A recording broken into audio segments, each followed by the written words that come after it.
ನಮಸ್ಕಾರ ಎಲ್ಲರಿಗೂ ಹೇಗಿದ್ದೀರಾ? ನಾನಿವತ್ತು ನಿಮಗೆ ಗೋಧಿ ದೋಸೆಯನ್ನು ಹೇಗೆ ಮಾಡೋದು ಅಂತೇಳಿ ತೋರಿಸ್ಕೊಡ್ತೀನಿ. ರುಚಿ ತುಂಬ ಚೆನ್ನಾಗಿರುತ್ತೆ. ಮಾಡೋದಕ್ಕೆ ಕೂಡ ಅಷ್ಟೇ ಸರಳವಾಗಿದೆ. ಯಾರು ಬೇಕಾದರೂ ಮಾಡಬಹುದು. ಹೊಸಬರಿಗೆ ಅನುಕೂಲ ಆಗಲಿ ಅಂತೇಳಿ ಆ, ಎಲ್ಲದನ್ನು ಕೂಡ ವಿವರವಾಗಿ ಹೇಳ್ತಾ ಇದ್ದೀನಿ ಈ ವಿಡಿಯೋದಲ್ಲಿ. ಹಾಗಾಗಿ ವಿಡಿಯೋ ಸ್ವಲ್ಪ ದೊಡ್ಡದಾಗಿರುತ್ತೆ. ಯಾರು ಏನು ಅಂದ್ಕೊಳಕ್ಕೆ ಹೋಗ್ಬಿಡ್ರಿ. ತುಂಬ ಅಂತಂದರೆ ತುಂಬ ಚೆನ್ನಾಗಿರುತ್ತೆ ನೋಡಿರಿ. ಎಷ್ಟು ತೆಳ್ಳಗೆ ಬೇಕಾದರೂ ಮಾಡ್ಕೋಬೋದು. ಆಗ ಈಗ ಅನ್ನೋಷ್ಟೊತ್ತಿಗೆ ಆಗೋಗ್ಬಿಡುತ್ತೆ. ನಿಮಗೆ ಅರ್ಜೆಂಟಿಗೆ ಎದ್ದಾಗ ತಿಂಡಿ ಇಲ್ಲ ರಾತ್ರಿ ಊಟಕ್ಕೂ ಕೂಡ ಮಾಡ್ಕೋಬಹುದು. ತುಂಬ ಅಂತಂದರೆ ತುಂಬ ಚೆನ್ನಾಗಿರ್ತವೆ. ಬರೀ ದೋಸೆ ಹಿಡ್ಕೊಂಡು ತಿಂಬಂದೇನ ಅಂತ ಅನ್ನಿಸ್ತಿರುತ್ತೆ, ಅಷ್ಟು ಚೆನ್ನಾಗಿರ್ತವೆ. ಇದ್ರಾಗೆ ಕೆಂಪು ಚಟ್ನಿ ಐತಲ್ಲ, ಇದ್ರ ಜೊತೆಗಂತೂ ಹಂಗಿರಲ್ಲ ಹೋಗುತ್ತೆ, ಭಾರಿ ಚೆನ್ನಾಗಿರುತ್ತೆ. ಒಂಚೂರು ಒಳ್ಳೆಣ್ಣೆ ಹಾಕ್ಕೊಂಡು ತಿಂತಿದ್ರೆ ಅದೆಷ್ಟು ದೋಸೆ ಬೇಕಾದ್ರೂ ತಿನ್ಬೋದು. ಅದು ಹಂಗಿರ್ಲಿ, ಬರೀ ಇದನ್ನು ಹೆಂಗೆ ಮಾಡೋದು ಅಂತೇಳಿ ನಾನು ನಿಮಗೆ ತೋರಿಸ್ಕೊಡ್ತೀನಂತೆ. ಇವಾಗ ನಿಮಗೆ ಯಾವ್ದು ಅನುಕೂಲನ ಅಂಥದ್ದೊಂದು ಪಾತ್ರೆ, ಬಾಣಲೆ, ಗಿಳ್ಳು ಯಾವುದಾದ್ರೂ ತಗೊಳ್ರಿ. ಇವಾಗ ನಾನು ಈ ಲೋಟದಲ್ಲಿ 1 ಲೋಟ ಗೋಧಿ ಹಿಟ್ಟು ತಗೋತೀನಂತೆ, ಒಂದು ಅಳತೆ.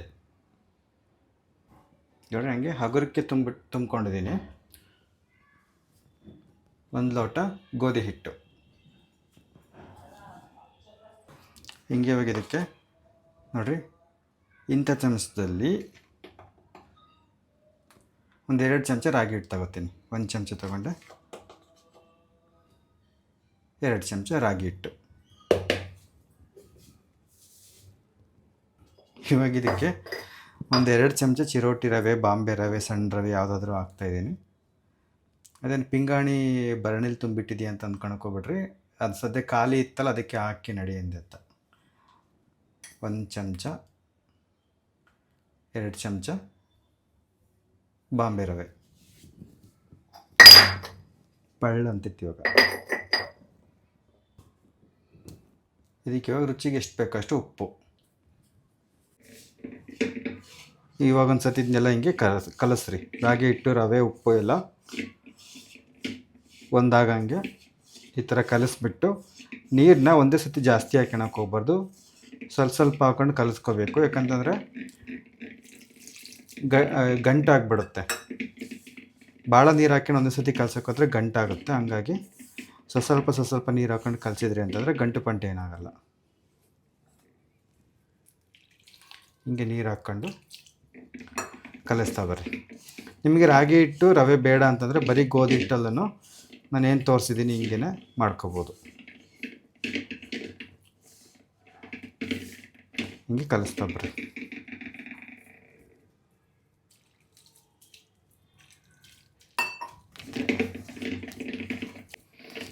ಇನ್ನೇ ಒಂದು ಸತಿ ಚೆನ್ನಾಗಿ ಕಲಿಸ್ರಿ. ಹಿಂಗೆ ಬೇಕಾದ್ರೆ ನೀವು ಮಿಕ್ಸಿ ಜಾರಿಗೆ ಹಾಕ್ಕೊಂಡು ಮಾಡ್ಕೋಬೋದು. ಮಿಕ್ಸಿ ಜಾರಿಗೆ ಹಾಕ್ಕೊಂಡ್ರೆ ಇನ್ನು ದೋಸೆ ಹಿಟ್ಟು ಇನ್ನೂ ಹಗುರ ಆಗುತ್ತೆ, ನಿಮಗಿನ್ನೂ ಸುಲಭ ಆಗುತ್ತೆ. ಮತ್ತು ಮಿಕ್ಸಿ ಜಾರ್ ತೊಳೆಯೋದೆಲ್ಲ ಇದಾಗುತ್ತೆ ಅಂತ ಅಷ್ಟೇ. ನೋಡಿರಿ, ಮೊದಲಿಗೆ ಒಂದಿಷ್ಟು ಗಟ್ಟಿ ಕಲಿಸ್ಕೊಂಡು ಇವಾಗ ನೀವು ನೀರು ಹಾಕ್ಕೊಂಡ್ರಿ ಅಂತಂದರೆ ಗೋಧಿ ಹಿಟ್ಟು ಎಲ್ಲೂ ಗಂಟಾಗಲ್ಲ. ನೀವು ಒಂದೇ ಸತಿ ಜಾಸ್ತಿ ಹಾಕ್ಕೊಂಡು ದೋಸೆ ಹಿಟ್ಟಿನ ಅದಕ್ಕೆ ಕಲಿಸ್ಕೊಂತೀನಿ ಅಂತ ಹೋದ್ರೆ ಏನಾಗುತ್ತಪ್ಪ ಅಂದರೆ ಗೋಧಿ ಹಿಟ್ಟು ಗಂಟು ಆಗಿಬಿಡ್ತವೆ. ಇವಾಗ ಇದಕ್ಕೆ ಜಾಸ್ತಿ ನೀರು ಹಾಕಿರಿ. ಇವಾಗ ಹಿಂಗೆ ಚೆನ್ನಾಗಿ ಕಲಿಸ್ಕೊಂಬರ್ರಿ. ಹಿಂಗೆ ಚೆನ್ನಾಗಿ ಕಲಿಸ್ಕೊತ ಬರ್ರಿ. ಹಿಂಗೆ ಮತ್ತೇನು ಗಂಟಾಗೋದಿಲ್ಲ. ನೀವು ಮೊದಲಿಗೆ ಗೋಧಿ ಹಿಟ್ಟನ್ನ ಚೆನ್ನಾಗಿ ಚೂರು ಗಟ್ಟಿ ಕಲಿಸ್ಕೊಂಡು ಆಮೇಲೆ ನೀರು ಹಾಕೊಂಡು ಹಿಂಗೆ ಮಾಡ್ಕೊಂಬಂದ್ರಿ ಅಂತಂದರೆ ಗಂಟಾಗಲ್ಲ, ಚೆನ್ನಾಗಿರುತ್ತೆ.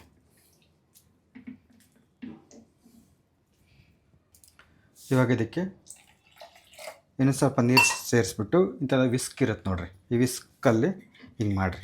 ಈ ವಿಸ್ಕ್ ಇಲ್ಲ ಅಂದರೆ ಏನು ತೊಂದರೆ ಇಲ್ಲ, ನೀವು ಕೈಯಲ್ಲೇ ಮಾಡ್ಕೊಬೋದು. ಹಿಂಗೆ ಚೆನ್ನಾಗಿ ಹಿಂಗೆ ಮಾಡಿದರೆ ಹಿಟ್ಟು ಸ್ವಲ್ಪ ಅಗ್ರ ಆಗುತ್ತೆ, ಚೆನ್ನಾಗಾಗುತ್ತೆ. ಹಿಂಗೆ ಮಾಡ್ಬೇಕು. ಹಿಂಗೆ ಇದು ಬಾಣಲೆ ಒಂಚೂರು ದೊಡ್ಡದಾಗುತ್ತೆ, ನಿಮಗೆ ಕಾಣಲಿ ಅಂತೇಳಿ ತಗೊಂಡೆ ನಾನು. ಇಲ್ಲೇನೋ ಗಂಟಿದ್ದಾವೆ ಅಂದರೆ ಒಂಚೂರು ಹಿಂಗೆ ಇದು ಮಾಡ್ಕೊಬರ್ರಿ. ಹಿಂಗೆ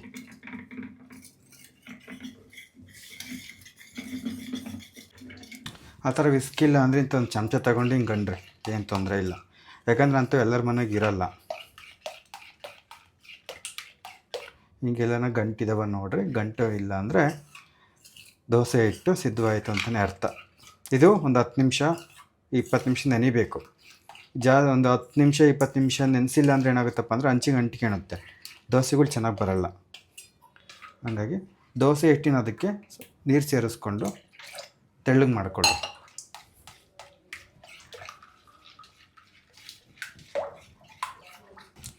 ನಾನು ಒಂದು 3 ನಿಮಿಷ ಹಿಂಗೆ ಗುರಾಡ್ತಿರ್ತೀನಿ. ಹಿಂಗೆ ಹಿಟ್ಟು ಚೆನ್ನಾಗಿ ಹಗುರ ಆಗುತ್ತೆ ಅವಾಗ.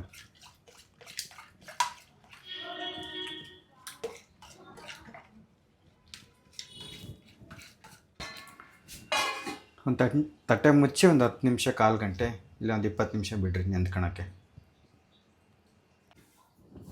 ನೋಡಿರಿ, ಒಂದು ಕಾಲು ಗಂಟೆ ಆಗಿತ್ತೆ, ಚೆನ್ನಾಗಿ ನೆಂದ್ಕೊಂಡುತ್ತೆ ಹಿಟ್ಟು. ಇವಾಗ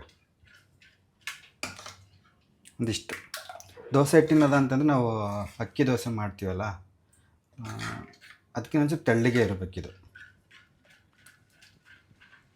ಮತ್ತೊಂದು ಸತಿ ಹಿಂಗೆ ಚೆನ್ನಾಗಿ ಇನ್ನೊಂದು ಸತಿ ದೋಸೆ ಹಾಕೋ ಮುಂದೆನೂ ಚೆನ್ನಾಗಿ ನೀವು ಗುರಾಡ್ಕೋಬೇಕು. ಒಂದು ಸತಿ ಸೋಡಾ ಬೇಕು ಅಂತಂದರೆ ಸ್ವಲ್ಪ ಸೋಡನ್ನು ಸೇರಿಸ್ಕೋಬೋದು. ನಾನೊಂಚೂರು ಒಂದು ಚಿಟಿಕೆಯಷ್ಟು ಸೋಡಾ ಹಾಕ್ತೀನಿ, ನಿಮಗೆ ಬೇಡ ಅಂದರೆ ಬೇಕಾದ್ರೆ ಹಾಕ್ಕೋಬೇಡ್ರಿ. ಮತ್ತೊಂದು ಸತಿ ಚೆನ್ನಾಗಿ ಹಿಂಗೆ ಗುರಾಡ್ಕೊಳ್ರಿ.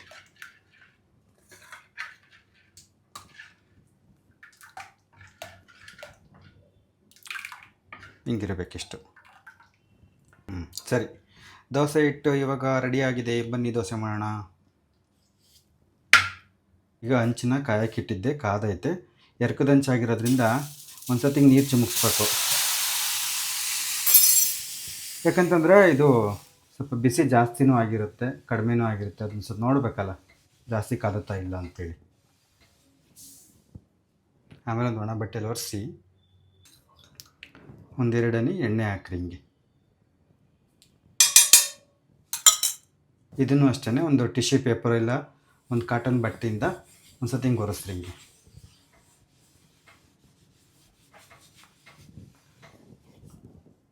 ಇವಾಗ ದೋಸೆ ಹಾಕೋಣ.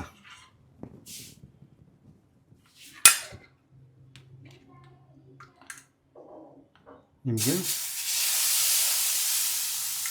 ತೆಳ್ಳಗೆ ಬೇಕೋ ದಪ್ಪ ಬೇಕೋ ಅದು ನಿಮ್ಮ ಇಚ್ಛೆ.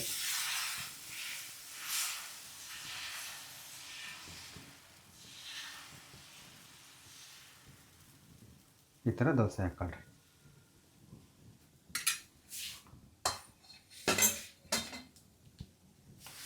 ಉರಿ ನಿಮಗೆ ದೋಸೆ ಮೆತ್ತಗೆ ಬೇಕು ಅಂತಂದರೆ ಉರಿ ಜೋರು ಇಟ್ಕೊಂಡು ಬೇಯಿಸ್ಬೇಕಾಗುತ್ತೆ. ಸ್ವಲ್ಪ ಗರಿ ಗರಿಯಾಗಿರಬೇಕು ಅನ್ನೋರು ಉರಿ ಕಡಿಮೆ ಇಟ್ಕೊಂಡು ಬೇಯಿಸ್ಬೇಕಾಗತ್ತೆ. ಕೊನೆಗೆ ಮೇಲೆ ಎಣ್ಣೆ ಹಾಕ್ರಿ. ಈ ಥರ ಎಷ್ಟು ಬೇಕೋ ಅಷ್ಟು ಎಣ್ಣೆ.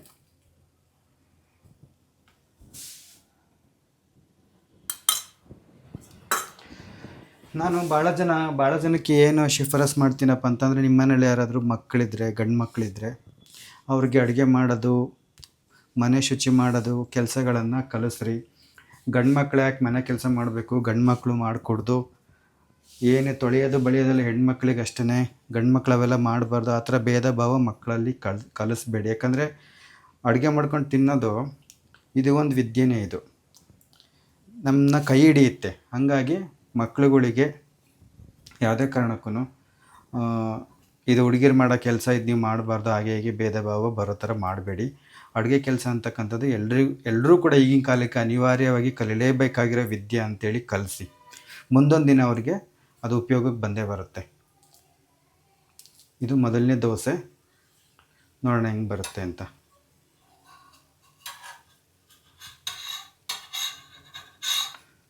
ಸ್ವಲ್ಪ ಬೇಯ್ಲಿನ ಸ್ವಲ್ಪ ಹೊತ್ತು. ಆಮೇಲಿಂದ ಇದು ಎರ್ಕದಂಚು, ಕಬ್ಬಣದಂಚು ಆದರೆ ಮೊದಲನೇ ದೋಸೆ ಸ್ವಲ್ಪ ಒಂಚೂರು ಆಟ ಆಡಿಸ್ಬೋದು. ಹಾಗಾಗಿ ಎಲ್ಲ ಕಡೆಗೆ ಹಿಂಗೆ ಎಬ್ಬಿ ಈ ಕಡೆನೇ ಚೆನ್ನಾಗಿ ಬೇಯಿಸ್ರಿ.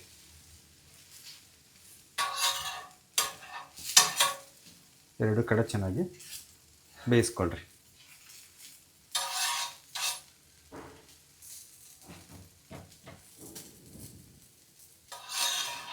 ನೀವು ಹಂಗೆ ಚಪಾತಿ ಬೇಯಿಸ್ಕೊತಿರಲ್ಲ, ಹಂಗೆ ಎರಡು ಕಡೆ ಹತ್ತಿತ್ತ ತಿರುವು ಹಾಕ್ಕೊಂಡು ಕೂಡ ಬೇಯಿಸ್ಕೋಬೋದು, ಏನೂ ತೊಂದರೆ ಇಲ್ಲ.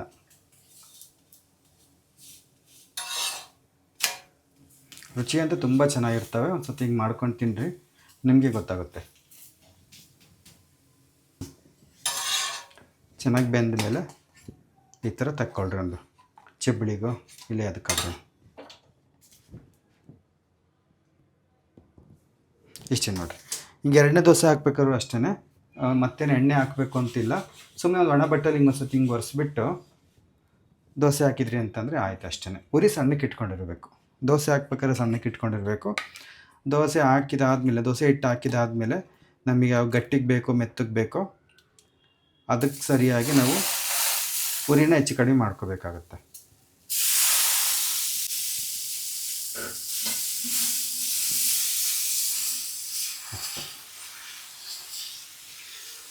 ಎಷ್ಟು ತೆಳ್ಳಗೆ ಬೇಕಾದ್ರೂ ನೀವು ದೋಸೆ ಹಾಕೋಬೋದು.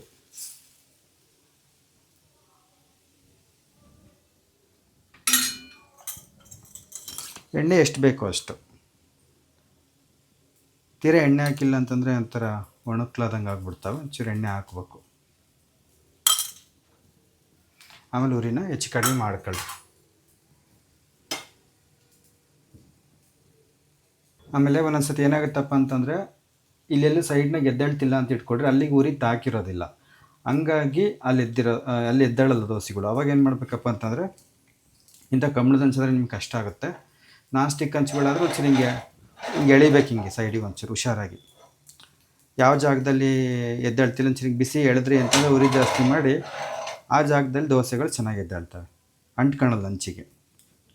ಹಂಚು ಸರಿಯಾಗಿ ಕಾದಿಲ್ಲ ಅಂತಂದರೆ, ಆಮೇಲೆ ಸ್ವಲ್ಪ ಹಿಟ್ಟು ನೆಂದಿಲ್ಲ ಅಂತಂದರೆ ಹಂಚಿಗೆ ಅಂಟಿಗೆ ಅಂತವೆ. ಇದೊಂದು ತಲೆಯಲ್ಲಿ ಇಟ್ಕೊಳ್ರಿ. ಈ ಥರ ಎರ್ಕದ ಹಂಚಾದರೆ ನಿಮಗೆ ಅದೇನು ತಾಪತ್ರಯ ಇರಲ್ಲ. ಯಾಕಂದರೆ ಇದು ಒಂದು ಸತಿ ಕಾದ್ಬಿಡ್ತು ಅಂತಂದರೆ ಎಲ್ಲ ಹತ್ತಾಗೂ ಚೆನ್ನಾಗಿ ಬೇಯುತ್ತೆ, ಒಂದೇ ಸಮಕ್ಕೆ ಬೇಯುತ್ತೆ. 1-2 ದೋಸೆ ಒಂಚೂರು ಹಂಗಾದ ಬಂದಾಟ ಆಡ್ತಾವೆ, ಅಷ್ಟು ಬಿಟ್ಟರೆ ಮಿಕ್ಕಿದವೆಲ್ಲ ಚೆನ್ನಾಗಿ ಬರ್ತಾವಂತೆ. ತಾನೇ ಬಿಟ್ಬಿಡ್ತವೆ, ಅಷ್ಟು ಚೆನ್ನಾಗಿರುತ್ತೆ. ಯಾವ ನಾನ್ ಸ್ಟಿಕ್ ತಗೊಂಡು ಏನು ಮಾಡ್ತಾರೆ ಹಾಗೆ. ಹಾಗಾಗಿ ಎಷ್ಟು ತೆಳ್ಳಗೆ ಬೇಕಾದರೂ ನಾವು ದೋಸೆ ಒಯ್ಬೋದು.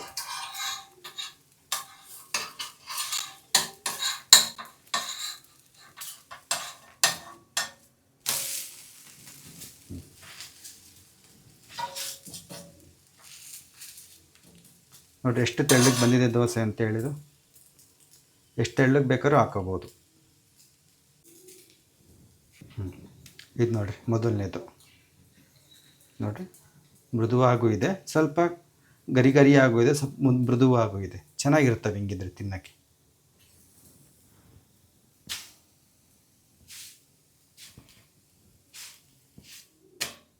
ನೋಡಿರಿ ಪೇಪರ್ ಥರ ಬಂದೈತಿ.